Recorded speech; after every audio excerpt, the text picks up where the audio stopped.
The iPhone X is here, sometimes called the iPhone X. You can call it whatever you want. I'm not sure anyone knows what its real name is anymore. Poor guy. Inside the box, Apple was nice enough to include some headphones and an external headphone jack to replace the one they removed from the phone earlier. These cost $10 a piece if you lose it. It's time to durability test this newest addition to the Apple family and see what we can expect from the top-of-the-line Apple flagship. I am worried about these antenna lines. It'll be interesting to see if they give up the ghost like we saw in the Pixel 2, or if Apple's stainless steel frame is strong enough to hold this fruit together. Let's get started.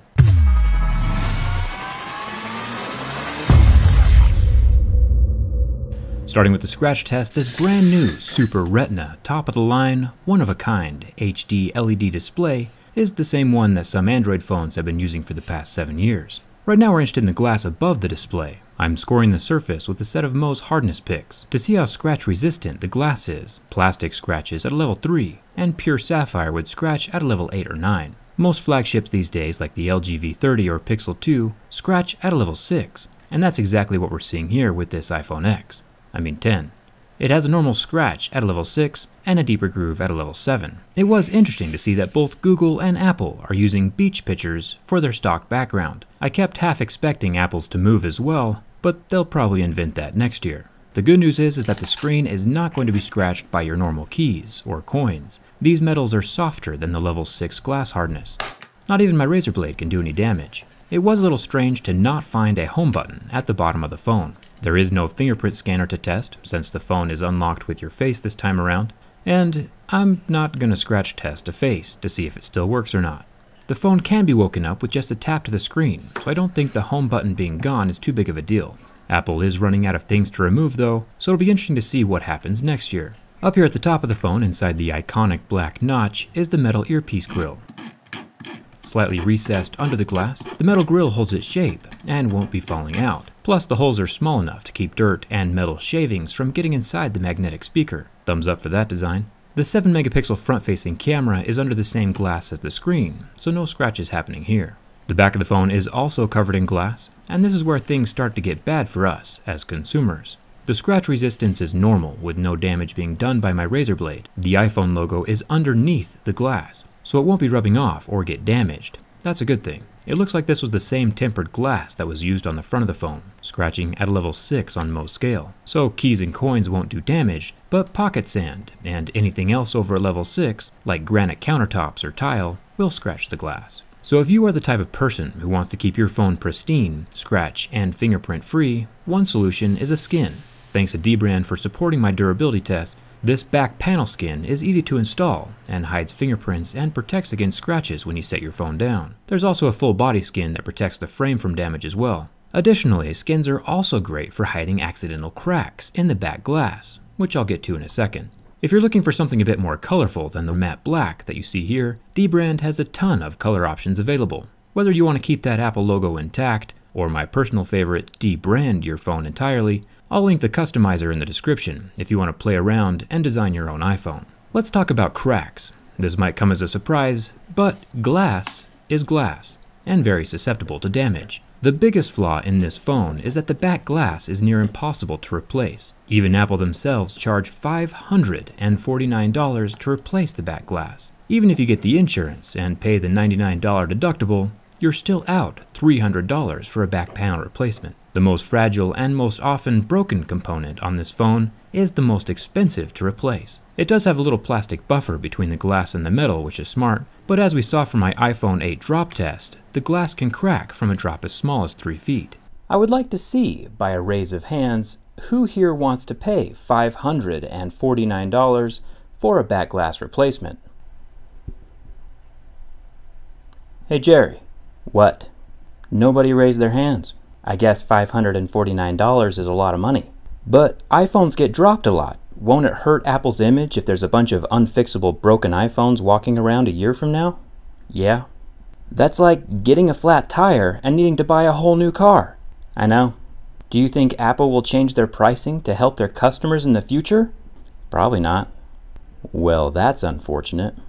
If you do accidentally crack your glass and don't want to pay Apple's exorbitant pricing, skins are a valid way of making the phone look new again.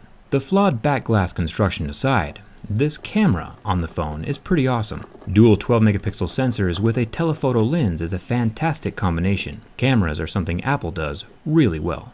Apple claims this lens is sapphire and does a good job of resisting my razor blade, which is about a 5 or 5.5 on most scale. There are two circular cutouts on the lens, one for the microphone and another for the quad LED flash. And this iPhone X10 keeps the same stainless steel theme around the edge. It does stick up kind of far, but with how much power it's packing, it's understandable and forgivable. Judging by the marks that my Level 6 Mozpix leaves on the lens though, Apple is still using their unique blend of sapphire that doesn't quite match up with the rest of the world's. I've covered that in a few previous videos. The sides of this phone are made from stainless steel.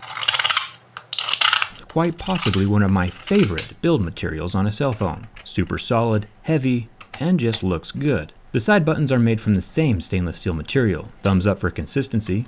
Not quite the same ear-bleeding sound we get from aluminum.